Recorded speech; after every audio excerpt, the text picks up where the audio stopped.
বেশ অনেক দিন পর জানো তো আমার বাবা এসেছে আমাদের বাড়িতে, যদিও হঠাৎ করেই এসেছে, আর সাথে কিন্তু নিয়ে এসেছে আমার জন্য একটা আমার পছন্দের খাবার। হ্যালো এভরিওয়ান, কেমন আছো সবাই?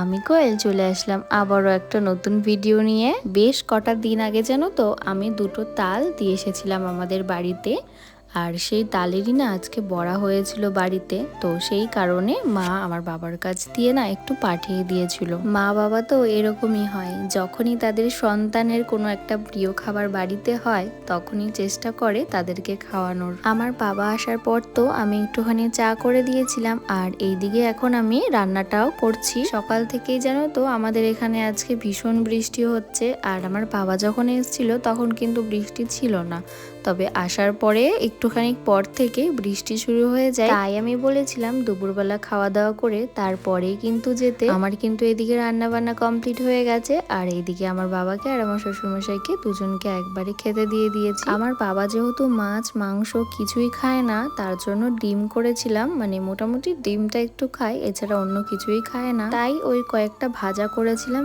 ডাল করেছিলাম, আর তার সাথে ডিমের ঝোল করেছিলাম, ব্যাস এইটুকুই করেছিলাম। খাওয়া দাওয়া করে একটুখানি রেস্ট নিয়ে তারপরে কিন্তু বাবা চলে গেছিল বাড়িতে।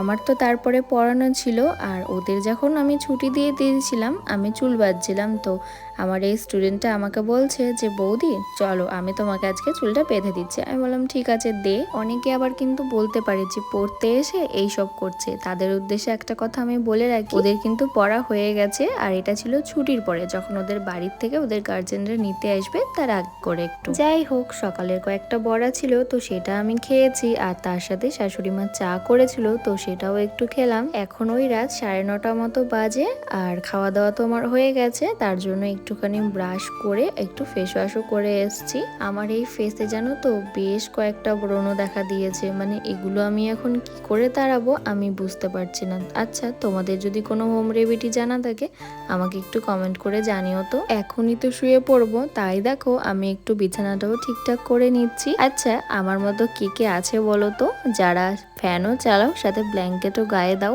আমি কিন্তু এই যে পাওয়ার ব্যাংক, চার্জার প্লাস আরো একটা ফোন সব সময় আমার সাথে করে নিয়েই ঘুমোই। ঘরের লাইটটা কিন্তু আমি অফ করে দিচ্ছি, আর তার সাথে এই যে এই ফ্রেমওয়ালা যে লাইটটা এটা আমি জ্বালিয়ে দিলাম।